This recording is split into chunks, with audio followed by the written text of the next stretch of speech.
Hello everyone and welcome back to Plough Lane. Having some slight technical issues as we go now, so we are battling against the noise from the Silver Lounge, so if you can hear us please do comment, and if you can't please comment so we can try and change things. I am joined with the return of Anne-Marie on my right, we've got George Jones to my left and Stuart Deacons to my far left. We follow a model draw to Bradford at home. And what's your immediate thoughts? To be honest, pretty chuffed to come away with that. I think before the game, if you told me that was the result, I'd be very, very happy. Also come away feeling chuffed, but also a bit gutted because I think we could have nicked it. Yeah, absolutely. What are you, George? Yeah, I think before the game, if you'd have offered us a point, we'd have all taken it, so there are positives there. But again, I thought they were there for the taking. I don't think we made the right changes after the red card. I think we perhaps could have taken better advantage of that, but we'd have been happy with a point pre-match, so let's try and focus on the positives.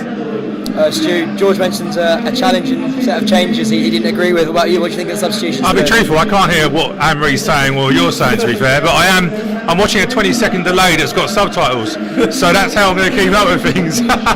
So, Merry Christmas. No, I'm joking. I don't know what you said, George, but I can imagine what it was. I was saying about getting the wrong changes after the red card and making a mistake in changing shape. Possibly. I'm pleased that we had the options to make changes. That's probably the more thing with it. Yeah, do you know what? I thought Harry Bell was playing well as a further forward.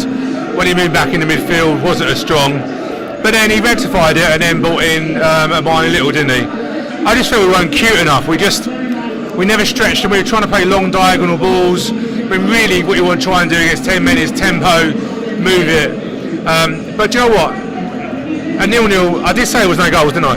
I said 1-1. I said 1-1. But Bradford are a decent team this league, 5th in the league. And I think we matched them with 11 men. And with a bit, do you know what? The Chiswick free kick. I think you were behind that, weren't you? It looked a great save from where we were. Sensational save, yeah. So we had a few chances, but not as many chances as you would expect against 10 men. Yeah, I think it's an age-old football thing though, isn't it? When a team gets a red card, you think you've got an advantage, but really you kind of go up against it because the other team get rallied. They're trying to fight with that extra man. It does create a challenge. George Marsh, I thought, was sensational today. I think he's come back into the team and really shown he played some good passes, and he wasn't sort of instrumental on the second yellow for their player, but I think their player was initially lucky not to be sent off for the first challenge on Hussein Bilal. He was so slick today. I think we've seen sort of George Marsh of old back in there today, and a lot of the times it looks effortless. Like he's always been like this. He looked very experienced out there today. I think individually, as Stu was saying, for 11v11. There were so many good individual performances out there today, and a really big shout out to our new signings as well. We were saying before, Tom, they didn't look like it was their first game with us. They all looked like they knew where they needed to be. I know it was only sort of a few minutes for each of them, but look promising. I just really want you to sign so we can have little and large out there, to be honest. Yeah. So one day. Large up front. I mean, when will they sign me? I mean, truthfully, I can't hear a word anyone's saying. Oh, 1 second. I'll watch it back so I can hear what you said. I'm just looking, by the way, Visa got the laptop up, it's just we're looking at comments so our TV's not working. Do you know what, there's not many, if you can't hear us, let us know. I think we're okay. People can, I'm getting comments on YouTube that people can hear us. Just go back to what you were saying. Oh, thanks, George. Job done. I think the subs did well today. I think Al-Hamadi was very good when he came on. He looks like a really class player and a good bit of business for 2.5 years. I thought Armani Little looked very good as well on loan. I think he looks a bit tidy, obviously needs a bit of work, but he's looking like he could get there. And Peterson again, he looks like he could be a threat. I'd like to see him off the bench maybe rather than start. But again, 3 tidy players who look like they've done good bit of business, and Craig Cope off to an absolute flyer with us. Yeah, I can't really disagree with that. I think we're showing that this business. I mean, there was a lot of angst, I'd say, at the start from around the fan base. We hadn't really announced any signings, but I'm glad we've taken the time and we've signed players that look quality. The fact we've got Al-Hamadi on a 2.5-year deal, we were saying before, this is some fantastic business. I mean, don't get me wrong, we've seen half an hour of him, so he gets better. But he looked fast, and he's 6'1" striker who's got a bit of pace on him. I mean, it can hopefully only really go better from that. Pearson again, I really liked him. I think he had a bit of flair about him, and he's someone who we can hopefully use and exploit maybe later in the game, bring him as an impact sub. And then I was going back to George Marsh. Obviously we lost Riley Towler and Paris back home, and obviously Carl Hudlin as well from their recalls. George Marsh could be a player to take that Paris spot, I think, next to Woody, if he carries on playing like he has done. I don't know who else would go in there ahead of him, apart from Pell, but I think Pell obviously is better utilised further forward. But now we seem to have so many options, even with just these 3 signings, despite losing players. And then if you remember, you've got Asal to come back from illness, Nathan Young-Coombs, and also Zach Robinson. So it's exciting, quite exciting time. We've still a couple of weeks left. Just to say, there's a few comments coming in. I'm not going to avoid it. There's quite a few comments about where's Asal and stuff like that. We're not avoiding it. I think it's just a case we understand he's not well. He's ill. That's what I can really say. I'm not funny. I had COVID before Christmas. Well, I had COVID after the Christmas party here. I didn't pass it around.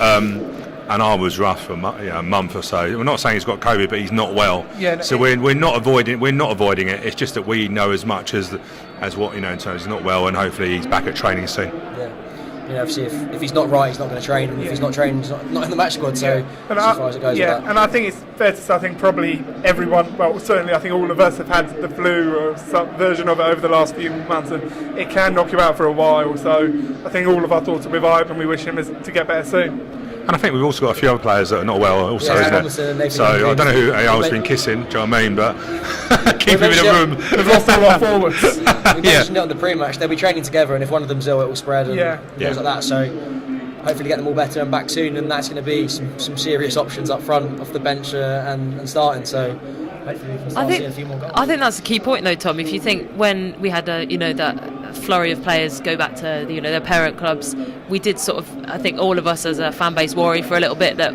we look quite short. I mean, quite literally in height. It's losing Hudlin, the average height of the squad has gone down. But now actually we've got quite a lot of options. That does actually feel like there's a good amount of depth. I think with the signings as well, I don't think any of them were predictable ones. I was quite taken by surprise with them. They seem to be quite like a diverse range of options we've gone for there. Really promising. We made 4 subs. Yeah. If you look at, I'm quite sad with Stows, if you look at the actual how many subs every team's made across the season, I think we're sitting in the bottom 6 in terms of we just don't make that many volume of subs. I think we play more games as well than a lot of teams. So we made 4 subs today, which we haven't done. It's not because we haven't had players on the bench. It's had nothing to change it, have we? There's not been any options in terms of we've been filling it with youth players, and don't get me wrong, they'll have their time. Your Dav Fishers, your Alfie Bendels, they're going to have their moment, but that will be in it. Maybe Dav Fisher sooner when he gets a loan. Alfie Bendel, remember, he's still only 18. He'll be a player for the next, probably have a career for the next 15 years. So he's got a lot of time in him. Hopefully, a lot of that will be with us. Obviously, he's a very talented player, but it's nice now to look at the bench. You've got your defensive experience with Chris Brown, Lee Brown and Chris Gunter. There we go, get the names right around. There's another signing we forgot about. That's announced tomorrow. And then obviously you've got the attacking options as well with our new guys. So it's been really good, and I think it's given Jackson a bit more of a chance now to change it and put energy into that front line. So and we've got players to come back in as well, we. But what I would say though, I think Bradford made 4 subs as well. Yeah. About that, so it's normally half a minute for each sub, isn't it? And we've got 5 minutes injury time. Wasn't loads. I'm too used to the World Cup. I'm expecting another 15 minutes. You know what I mean? Another 15 minutes. Sit back. We've got to get. Do you know what? It's frustrating because their goalkeeper was playing the game, wasn't he? Do you know what I mean? Good keeper as well. Yeah, he was. Yeah, he was. Is he the same goalkeeper that was up at? Was it the Bradford goalkeeper? Yeah. Sorry. Was it the Bradford? I think yeah, so. Was it the same goalkeeper who played against us up there? I think so. It's the boy they signed from Southampton, isn't it? Yeah. Because when Chizza got a free kick, he scored a free kick against him, didn't he? And I was sort of wondering whether he was going to. But it was a really well hit strike from Chizza. Yeah. Good save. When you go keeper side, it has to be inch perfect. I was saying to one of the lads I stand, he said to me, he was like, you have to hit it like top corner to beat the keeper. It was interesting how he set his ball up with a gap in the middle so he could still see through. But there was about 6 people stood in front of the goal. Yeah. Josh Davison playing his little game of I think it's hilarious. And Lee Brown making friends with absolutely every club in League 2. He was only on for about 10 minutes, wasn't he?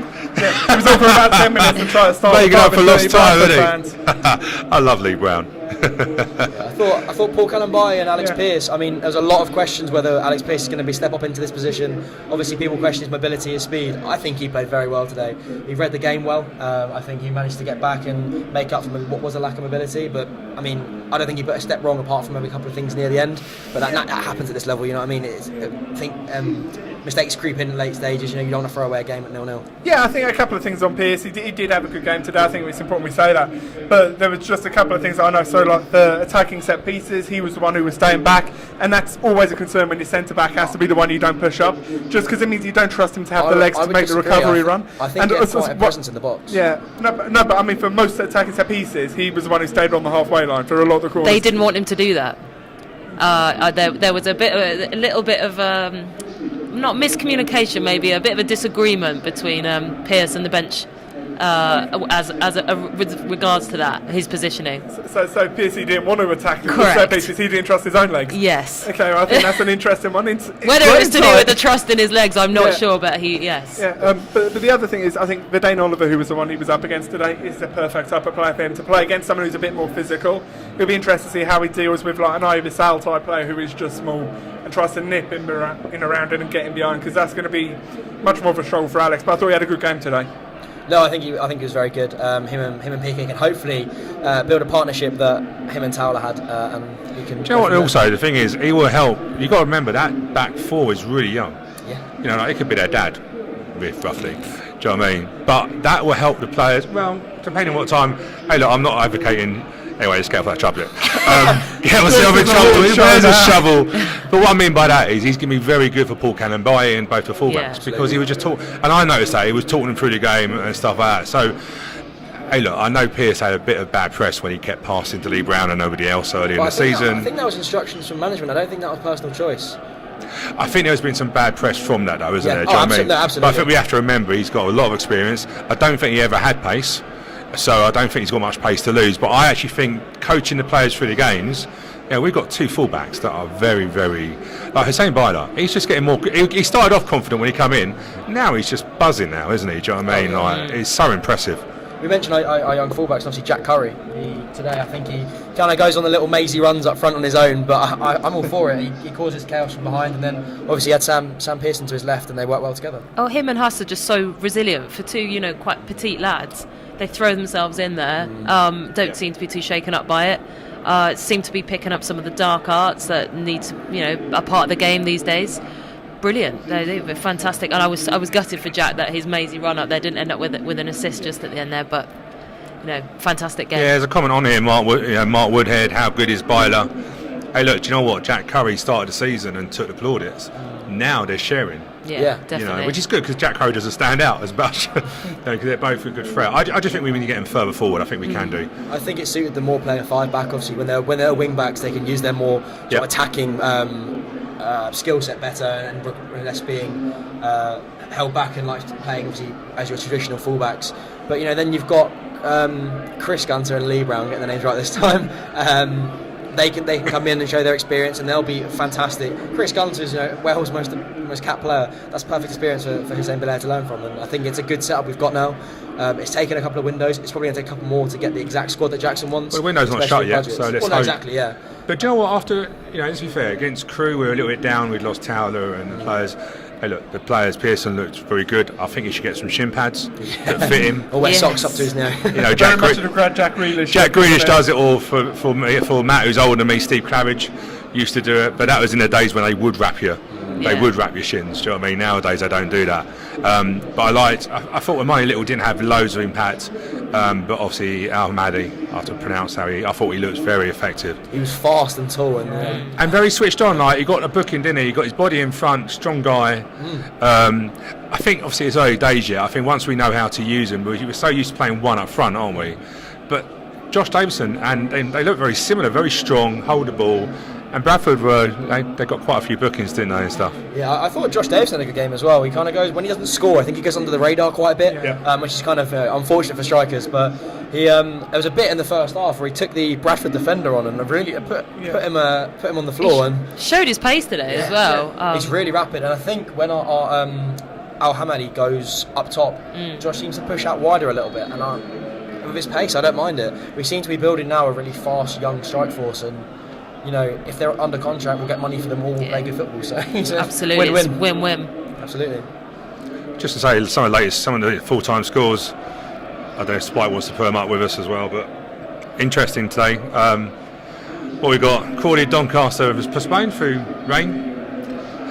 Is that a Crawley? That was a Crawley. That was that Crawley Waterlord pitch. I can understand if it's up north. Anyway, Everything's going bad for Crawley at the moment. Gillingham beat Hartlepool 2-0. Harrogate drew 1-0 with Stevenage. But then Leighton Orient draw 0-0 against Barrow. And we said, didn't we say before the game that Barrow don't draw many games? Well, I said that. Yeah. We spoke it into existence. What we've got, Stockport beat Northampton 2-0. We said earlier, didn't we, play Stockport in a couple of weeks. We think they're in a bit of a false position. And probably score of the day, Swindon beat Grimsby 5-0. But Bradford moved down to 7th, we stay 13th. But again, 4 points behind Bradford. And they didn't look 4 points behind between the teams today, did they? You look at the quality of their squad as well. They've got some serious players. Yeah. I mean, it might have just been a bad day at the office. We don't, obviously, I'm not a massive Bradford watcher, but it might have been a bad day at the office. If that's how they play and we're keeping up with them, it could be exciting at the second half of the season. Yeah, but I mean, we more than matched them in the away game as well. So over the 2 games we've, I mean, it's 2 draws, but we've more than matched them in both games. And quite literally, because it was a draw. Yeah, thank you. But we've probably deserved the win in both of those. So I think there are certainly positives to take from it. I mean, for me, the highlights of those results come in there. Gillingham are spending a lot of money. They look like that's a big win they're for them. spending them a lot of money. They're spending their money well. Oh yeah, no, they're spending it well. 100%, they're spending it well. They've made some really good recruitment. I think Nichols scored. They're a team to watch now. I think Nichols scored. Always like Nichols. I mean, they're Bristol Rovers. We went to Crawley. I felt it was a bit of a. If it was 60k, surely we've got that sort of. I don't know what the exact budgets are, but we are skint. You'd like to hope we've got at least that. We could probably get us change in our pocket. We've got more money. I've got no change actually. I don't carry money. I'm like the royal family. I don't carry change. And then Colchester. Sorry, George. Weird tangent there. But then Colchester winning at Rochester. Colchester, another side that are doing a bit of business early in the January window. So I think we're going to see a lot of movement in that bottom 4. They were good against us, though, Colchester, to be fair. Oh yeah, no, I think them and Gillingham are going to be okay. And then at the top, Barrow. I'm assuming Barrow do to Orient what they do to us of just being Barrow and just being the Northern League 2 time and just being Barrow. Yeah, and just being tough to break down and not letting you create or do anything. And Sutton lost at Salford. Sutton were on a good run as well. So Sutton looks. I know I might get a stick for this after what's happened earlier this year, but Sutton are my tip for the team that's going to fall away quite badly and end up quite close to the relegation zone. Just because I think they're going to fall away. You did go New Year's Day, didn't you? Yeah, I thought they were a good side. As much as that paper to say, they were a good team. They've got players that you wouldn't look at them and think, oh, these guys are going to change the game. But their striker, Jill, I thought, although he didn't, I don't know if he did score, but he scored today. I mean, on Boxing Day, New Year's Day. New Year's. I thought he looked good and had that physical that you need in League 2. And talking of attacking options in League 2, when we went up, we had 4 attackers that were all up to the league level. I think we're getting back to that sort of stage now. And I mean, I'm not saying we're going to make a late push off run. We might do. Get promoted from 7th again, which would be. It's definitely exciting. I think it's going to be interesting in the second round of games because a lot of teams are spending money, improving their squads. I'm just glad we've got quite a bit of a buffer from the bottom bit. We haven't got to worry about the bottom half of the table. Do you know what I mean? On that side. So yeah. Perfect. I think we'll let everyone get off and enjoy their evening. So thank you everyone for joining us from Plough Lane after Bradford came here and drew 1-1 with Wimbledon. Drew 1-0, drew 0-0. I'm really bad at getting the scores right. There were any goals there. The game's only been finished about half hour. There was no goals. I said there would be no goals. After call by Stuart Deakins on the pre-match show, it was a 0-0 draw. It was not 1-1. Anyways, thank you very much, Anne-Marie. Thanks for having me back. And Spike, and also